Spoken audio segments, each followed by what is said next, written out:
On September 12th, 1952, around 7 o'clock on Friday evening, a group of young boys consisting of Eugene Lemon, 17, Neil Nunley, 14, Eddie May, 13, Freddie May, 10, and Ronnie Xavier, also 10, were playing football on the lawn of Flatwoods Elementary School.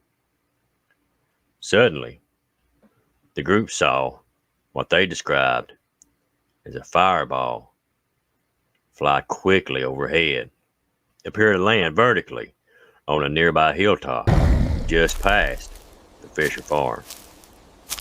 The boys were in disbelief. They weren't sure if what they had just seen was a flying saucer, a meteorite, an airplane crash. Did people need help? Should they report it? The boys run to Eddie and Freddie's grandparents' house. Their mother, Kathleen May, was there at the time. The boys explained the story to the relatives. Kathleen May joined the group of boys and headed out to the hilltop where the mysterious object had appeared to land. On the way up the steep hill, they noticed a pulsating or flashing light, accompanied by loud hissing and banging sounds. Once they got a bit closer, they noticed a terrible sulfuric smell. The group finally came up on the object they saw previously and found out right away it was not a meteorite. To their surprise, it was some type of craft. At this point, the group decided it might be best to get out of there. But before leaving, they noticed movement next to a nearby tree. They shined a flashlight toward the movement, and that's when they saw the creature. It was about 12 feet tall, with a round, blood-red face and bright, glowing eyes that illuminated the entire area. It also had a helmet or shroud over its head, described as being shaped like the ace of spades of a playing card deck.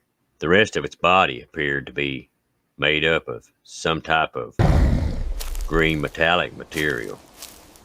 It was terrifying, so they began to run. As they were trying to get away, it sprayed them with some kind of oil.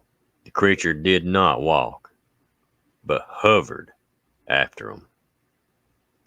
The group managed to escape unharmed, but each member felt sick for several days after the incident. And unsurprisingly, the media had a field day with this incident, and the group, now known as the Seven, became quite famous. They even traveled as far as New York City to appear on talk shows to discuss what they saw. On the night of September 1952, around 8 p.m., just a day after the events of our first story, George and Edith were driving along a remote stretch of road just between Clay and Braxton County with their 18-month-old son, when out of nowhere, their car suddenly stalled. The road was empty, the night was pitch black, and an eerie silence hung in the air. As they sat there confused and uneasy, the couple noticed a strange glowing object hovering just beyond the road bank near the edge of the woods. It emitted a violet-colored light, casting an otherworldly glow across the landscape. Curious, they rolled down the window for a better look, only to be hit by a sulfur-like smell coming from the direction of the craft. Determined to find what it was, George stepped out of the car and cautiously moved closer to the mysterious glow. He had barely gotten a good look when his wife suddenly screamed, "Look out, behind you!" Spinning around, George froze, and standing before him was a towering figure, estimated to be about 10 to 12 feet tall. Without hesitation, George sprinted back to the car. The couple locked the doors, rolled up the windows, and ducked into the floorboards. their hearts pounding. The entity approached the vehicle and began circling it, as if it was inspecting the terrified family inside. From the glimpses they caught, they later described the creature as hovering above the ground with extremely long arms and a body that seemed partially encased in a metallic suit. After a few moments, the creature turned away and glided back towards the glowing craft. It climbed aboard, and then the craft eventually silently lifted off and went into the sky. Shaken but alive, the family tried the ignition, and this time the engine roared to life. They drove straight to a 24-hour diner in Sutton, where they recounted their terrifying encounter to stunned locals. Then around the same time as the other reported sightings, some folks say it happened a few days before. A local resident named Audria Harper and her best friend Betsy set out one September evening to walk to the nearby store. This route took them across a lonely field, halfway between their home and the shop, when they saw something that caught their attention. A glowing ball of fire flickering in the distance on a hillside. At first, Audria dismissed it, thinking a neighbor might be out fox hunting, but when she glanced back moments later, the light had vanished, and in its place stood something far more terrifying. A towering, dark figure, easily 3 times the size of a man. At this point, panic set in, and the two women took off running. To their horror, the figure began to follow, keeping up pace for nearly a third of a mile. Only after they crossed through a gate at the edge of a forest clearing did the strange entity finally stop, as if an unseen boundary held it back. Shaken and breathless, Audria and Betsy pressed on until they reached their destination. There they managed to find a man at a nearby bar who agreed to give them a ride home in his truck, bringing an end to a night they thought they would never forget. Yet another chilling account came from a woman who was driving to church late one evening. As she navigated the winding country roads, a sudden burst of orange light lit up the sky ahead of her. At first, she assumed it might be a flare or a distant fire, but as the glow descended slowly towards the hills, her curiosity turned to fear. The light appeared to settle in a nearby field, pulsing faintly like a beacon. As she approached the curve that overlooked the area, she caught sight of something moving near the glow, a towering, dark figure unlike anything she had ever seen. The creature stood motionless, then seemed to turn its glowing eyes in her direction. Terrified, she slammed her foot on the gas and sped away, not stopping until she reached the safety of town. She never saw the being again, but locals whispered about the lights for months afterwards. Strange fireballs and a presence that haunted the ridges near Flatwoods. Many believe this was yet another appearance of the Flatwoods Monster, or something eerily similar.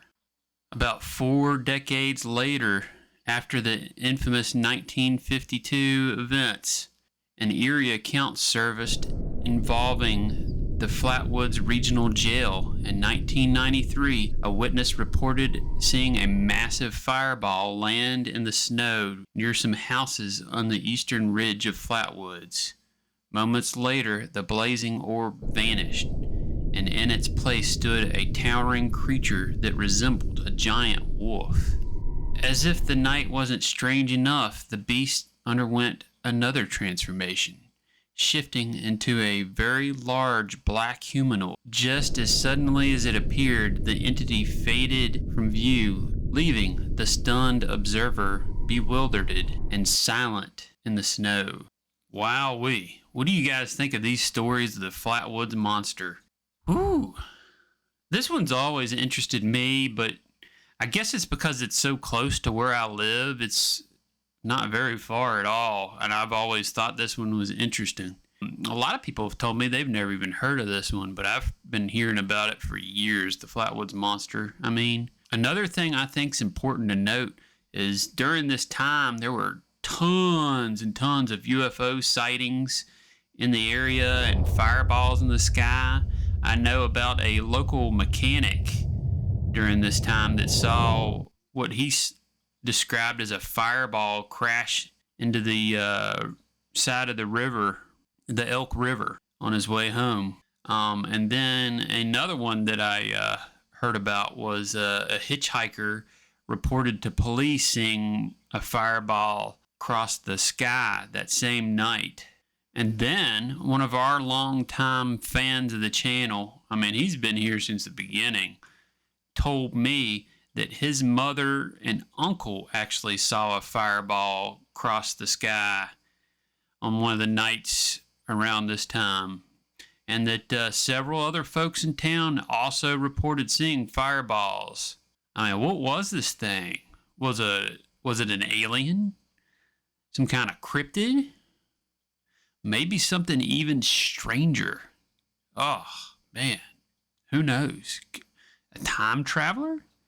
I will say it sounds like the main story, the figure was green and red. And then some of the other stories, it was pitch black. All of them had glowing eyes and what looked like a metallic suit. Man, what do you guys think of this? Some kind of alien or a time traveler? Oh, man. I even heard some story about some fella on the, I can't remember, I couldn't find anything on it, but he claimed he got abducted by aliens, and the aliens aboard the craft resembled what folks said the Flatwoods Monster looked like. This stuff's just mind-blowing. And there's so much more to it. Usually when you look into it or you hear in other places, you hear about that main story or maybe two other ones. But if you dig deep, you can find a whole lot of stuff that I feel like every time I ever look into it, I find something new, and I think that's interesting and fun. Let me know what you guys think. And then one of my biggest sources of information, and this may have be why you don't find a whole lot on the internet. I found most of it in a book. It's called The Flatwoods Monster by George Dudling. I actually got it at the Flatwoods Monster Museum. It might be available on Amazon. Be sure to check that out. It's actually a great book with a whole lot of detail in it. Oh my gosh. It's awesome. Definitely check it out. And then let me know what you think of the Flatwoods Monster in the comments. Don't forget to like, share, subscribe. And I hope you enjoyed this video on the Flatwoods Monster. I'm releasing it on Flatwoods Monster Day, the anniversary of when all this happened. So really cool. Oh, and don't forget, stay spooky.